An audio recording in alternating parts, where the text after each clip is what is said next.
So the first thing that you want to do is open up Cricut Design Space. Once that loads, it will bring you to their main page. Once you get to that main page, you are going, this one here, you are going to click New Project. Once you click New Project, it is going to bring you to this, a whole new mat. Once you get to the brand new mat, you're going to click Projects. Now from this screen, you are going to click, actually there's two different ways you can do this. You can click Accessories, and you can go through all of the accessories that they have available and look at all the different bows or headbands that they have. Here's one, fabric hair bow. There's several more. Or you can just type in when you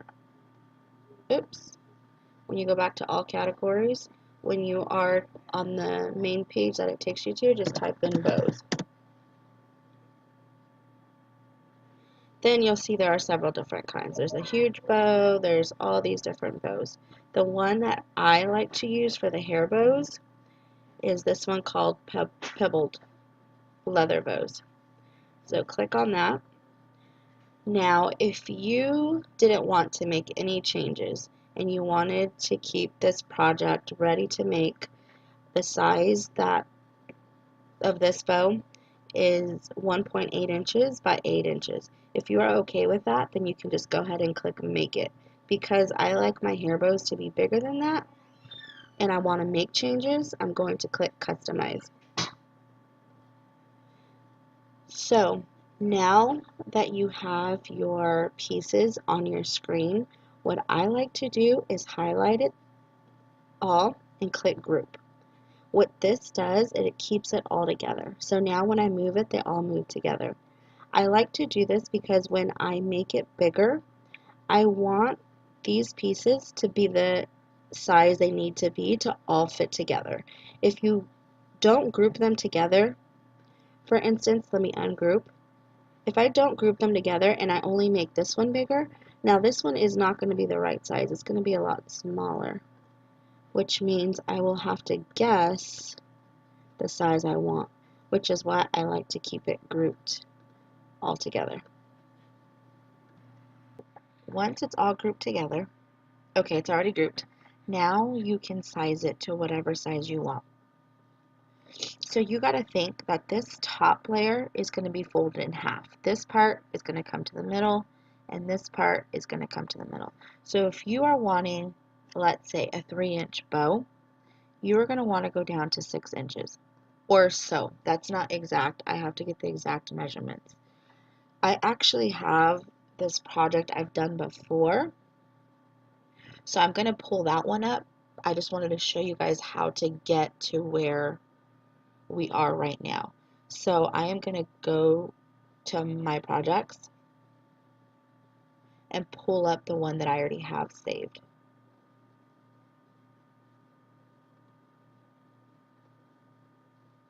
Replace that. So if you see here, okay, so I was wrong. If your bow comes to 6 inches, your hair bow, when finished, will be 3.5 inches.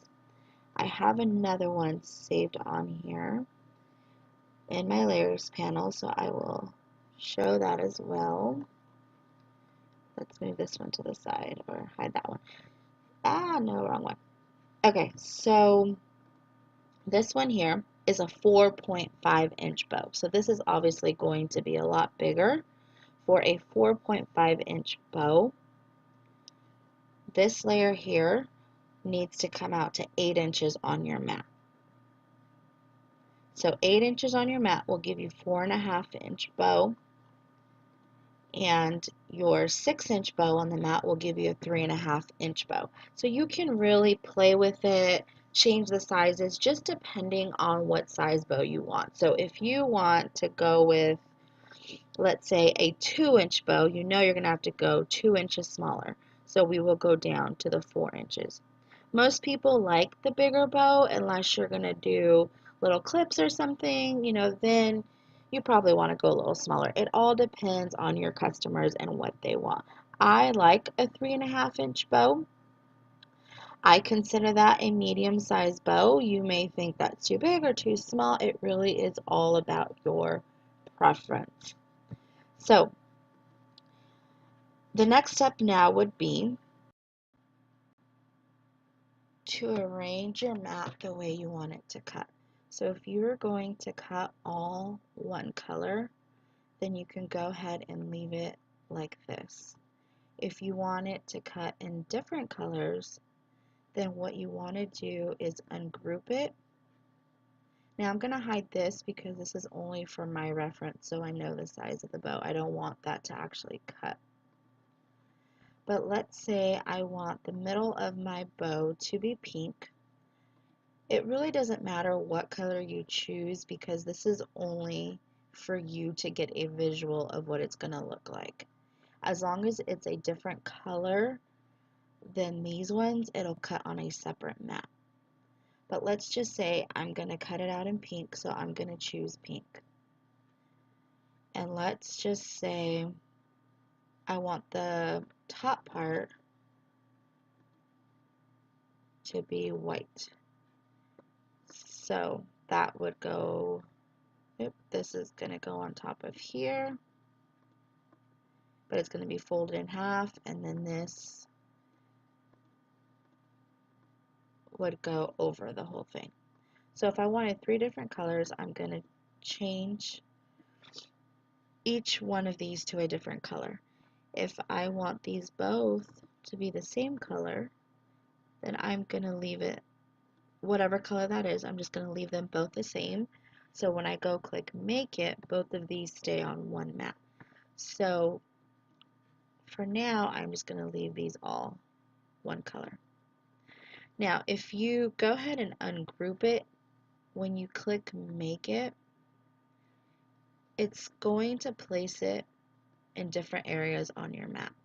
You are able to move it wherever you want, or let's just say you have a scrap piece and it's only 4 inches long or 4 inches wide. You can move this so all of your pieces fit within the 4 inches. Now let's just say you're going to cut 3 of these out and you don't want this moving around. You want it to cut exactly the way you have it on your mat. What you're going to do is attach it. So let's just say I want this here. I want this to cut as closest to that as I can because I want to save space and cut more with my material. I am going to select it all, and now instead of grouping, I am going to attach. That just means now when you click make it, it's not going to place it wherever it wants. It's going to place it all together. And let's just say I'm going to cut 3 of these all in the same color. You can just move this to 3, click apply, and now you have 3 different sets. Now let's say I only need 3, but I'm going to have a leftover space. You can go ahead and just change it to 4. And that way you have no wasted space. You can leave it that close together, or you can move it around. Let's say you have several of these on your mat and you don't want to have to start over and change your number, because every time you change something over here, or if I change the size of my material, it's going to rearrange all these. So let's just say I don't want to rearrange it. I already have it the way that I want, but I only want to cut 3. I don't want to cut 4. You can just click these 3 little dots and click hide. So now everything is going to stay put where I placed it, but I don't have to go and start over with rearranging everything. So from here, the next step would be to click continue. Click your machine. If you only have one machine attached to Design Space, that's the only one that you'll see.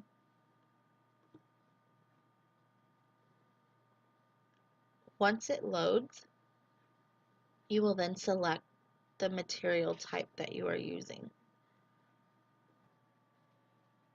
If you are using a chunky glitter fabric, what I like to cut it on is denim. So what you're going to do is you can scroll through this entire list of different materials, or what I like to do is just go into your search box and type in whatever it is that you're looking for. You can just put the first few letters and it'll come up. So I usually just click denim, click done, and now once you click denim, it's going to ask for your rotary blade. So before there, so when your pressure, I always go to more because it's a very thick, chunky glitter. I want to be sure that it's going to cut all the way through. So once you click that, you don't need any tools in your clamp A. In your clamp B, you're going to put your rotary blade in, and then you will click load map. If you are using an Explorer machine, set your dial to custom and then click leather paper thin. You will want to use your deep cut blade. If you are using your regular fine blade, make sure you change the pressure to more. I hope this video was helpful to you. If it was, please do not forget to give it a thumbs up. This is part 1. Please be on the lookout for part 2, where I will show you how to cut and assemble the hair bow. Also, if you would like to join my Facebook craft group, the link is below, or you can search Liz's Cricut Crafts and More. And you may also follow me on Instagram if you would like at liz's.boutique. Thanks for watching.